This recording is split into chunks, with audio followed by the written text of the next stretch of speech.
नमस्कार बंधुगण। आज भिडियो आमे जानिबा झाड़ू विषय। घरे झाड़ू लगौथिबा समय रे आपण माने करूनाहांती तो यही भूल, नचेत घर को आसी थाए दारिद्रता। मानिके चलिले घरे होई थाए धनर वर्षा। नीति नियम मानिके चलंतु। नियमित झाड़ू लगेबा समय रे मानिबाकू पड़ी थाए किछि खास नीति और नियम को। घरे केउं समय रे झाड़ू लगेबे, केउं समय रे झाड़ू लगेबे नहीं, झाड़ू केउंठारे रखिबा उचित, पुराना झाड़ू को केबे बदलेबा उचित एवं नुआ झाड़ू केबे घर को नेबे एवं नुआ झाड़ू को केबे व्यवहार करिवे, एही सब नियम को जानिबा एही वीडियो रे। बंधुगण, जदि आपण माने आम चैनल रे नुआ करी अछंती, आम चैनल टी को सब्सक्राइब कर दियंतु। आपण माने जदि माँ महालक्ष्मी को भल पाउथांती, कमेंट रे माँ महालक्ष्मी बोली लिखि दियंतु एवं वीडियो को शेष पर्यंत निहाती देखंतु। ज्योतिष शास्त्र मतरे झाड़ू आम घरर खाली मैला को सफा करि न थाए, घरर दारिद्रता को मध्य दूर करि थाए। झाड़ू घर को सुख समृद्धि मध्य आनी देई थाए। झाड़ू रे माँ महालक्ष्मी वास करि थांती। झाड़ू को आदर कले माँ महालक्ष्मी प्रसन्न होई थांती। झाड़ू को अनादर कले यार प्रभाव रोजगार और निजर परिवार मध्यरे देखा देई थाए। एबे आसंतु बंधुगण जानिबा सेही सब नियम विषय रे। ता पूर्वरु एही चैनल टी को सब्सक्राइब कर दियंतु, आम वीडियो को गोटे लाइक करंतु। तबे आसंतु दर्शक बंधु, वर्तमान वीडियो रे आगु को बढ़िबा। झाड़ू सर्वदा सखाळ और संध्या समय रे झाड़ू लगांतु। झाड़ू लगेबा समय रे मौन रही झाड़ू लगेबा उचित।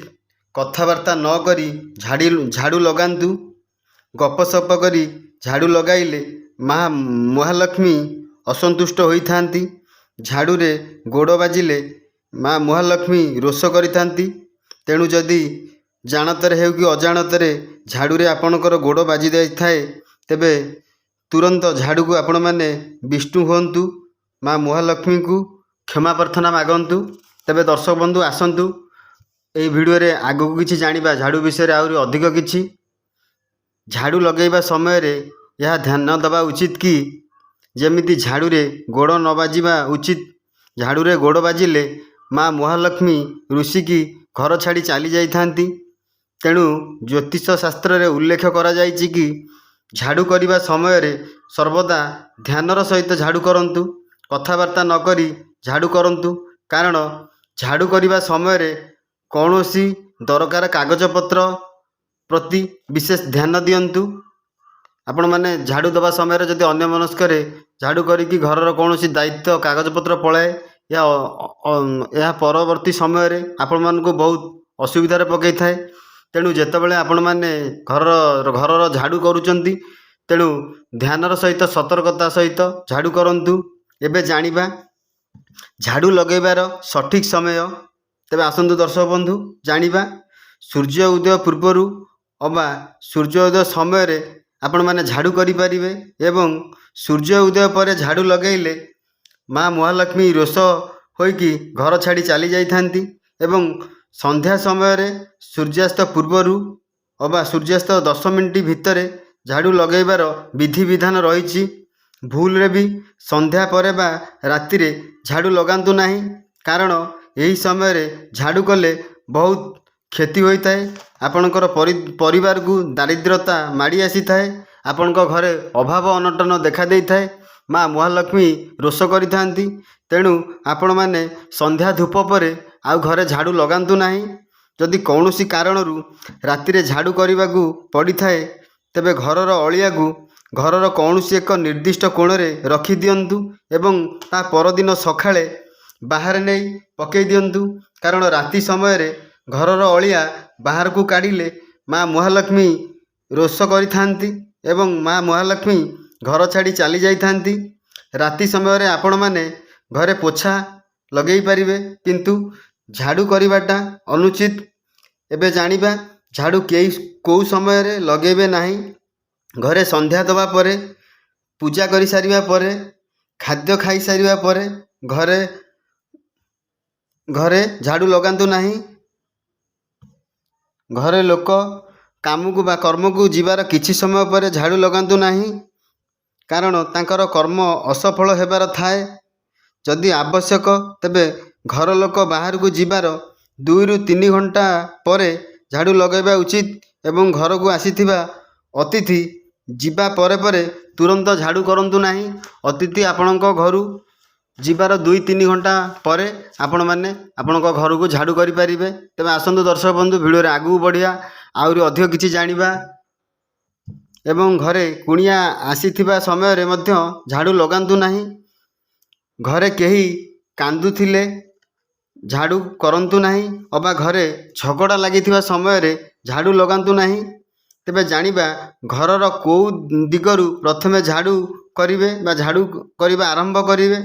ଘରର ଈଶାନ୍ୟ କୋଣରୁ ଝାଡ଼ୁ କରିବା ପ୍ରଥମେ ଆରମ୍ଭ କରନ୍ତୁ, କାରଣ ଈଶାନ୍ୟ କୋଣ ଘରର ଦେବତାମାନଙ୍କର ଦେବାଦେବୀଙ୍କର ସ୍ଥାନ ହୋଇଥାଏ।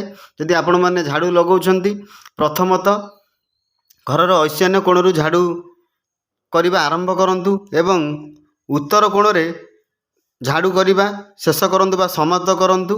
ଏବଂ ଝାଡ଼ୁ କେଉଁଠାରେ କିପରି ରଖିବେ, ଝାଡ଼ୁକୁ ସର୍ବଦା ଲୁଚେଇକି ରଖନ୍ତୁ।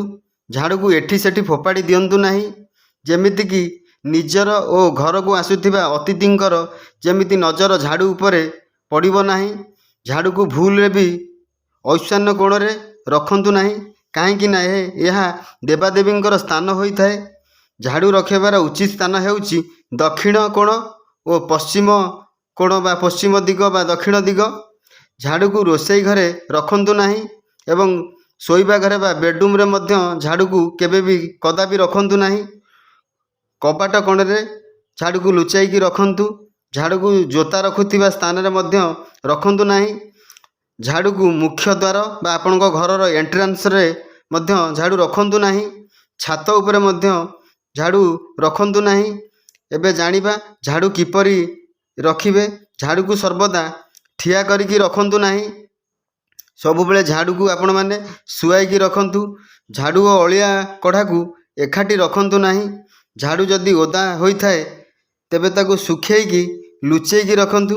ଏବେ ଆସନ୍ତୁ ଜାଣିବା ଝାଡ଼ୁ କେବେ କିଣିବା ଓ କେବେ ଝାଡ଼ୁ ବଦଳାଇବା। ନୂଆ ଝାଡ଼ୁ ଶନିବାର ଦିନ କିଣିବା ଉଚିତ ଓ ଶନିବାର ଦିନ ବ୍ୟବହାର କରିବା ଉଚିତ। କୌଣସି ଝାଡ଼ୁ ଯଦି ଖରାପ ହୋଇଯାଇଥାଏ, ବ୍ୟବହାର ହେଉନଥାଏ, ତୁରନ୍ତ ତାହାକୁ ବାହାରକୁ କାଢ଼ି ଦିଅନ୍ତୁ। ପୁରୁଣା ଝାଡ଼ୁକୁ ଶନିବାର ଦିନ ବାହାରକୁ କାଢ଼ି ଦିଅନ୍ତୁ। ଝାଡ଼ୁ ପୁରୁଣା ହେଲେ ମଧ୍ୟ ଝାଡ଼ୁକୁ କେବେ ହେଲେ ଜଳାନ୍ତୁ ନାହିଁ। ଯଦି ଆପଣ ଘର ବଦଳାନ୍ତି ବା ଆପଣ ଯଦି ଘର ଭଡ଼ାରେ ରହୁଥାନ୍ତି ବା ଘର ଛାଡ଼ନ୍ତି, ତେବେ ପୁରୁଣା ଘରେ ଝାଡ଼ୁକୁ ଛାଡ଼ିକି ଯାଆନ୍ତୁ ନାହିଁ, କାରଣ ଯେଉଁ ଝାଡ଼ୁକୁ ଆପଣ ମା ମହାଲକ୍ଷ୍ମୀ ଭାବିକି ଶ୍ରଦ୍ଧା କରୁଥିଲେ, ସେହି ଝାଡ଼ୁକୁ ଆପଣ ଛାଡ଼ିକି ଯାଆନ୍ତୁ ନାହିଁ। ଏହା କରିବା ଦ୍ୱାରା ଲକ୍ଷ୍ମୀ ପୁରୁଣା ଘରେ ରହିଯାଇଥାନ୍ତି ଏବଂ ନୂଆ ଘରେ ଆପଣମାନଙ୍କୁ ଦୁର୍ଦ୍ଦଶା ମାଡ଼ି ଆସିଯାଇଥାଏ ଏବଂ ଅଭାବ ଅନାଟନ ଦେଖା ଦେଇଥାଏ। ଗୋରୁ ଗାଈ ଛୋଟ ପିଲାଙ୍କୁ ଝାଡ଼ୁରେ ମାରନ୍ତୁ ନାହିଁ ବା ବାଡ଼ାନ୍ତୁ ନାହିଁ। ବହୁତ ଲୋକ ଥାଆନ୍ତି ଝାଡ଼ୁରେ ଗୋଡ଼ ଘଷିଥାନ୍ତି, ଏହିପରି କେବେ କରନ୍ତୁ ନାହିଁ। ଝାଡ଼ୁକୁ ସବୁବେଳେ ସଫାସୁତୁରା ରଖନ୍ତୁ।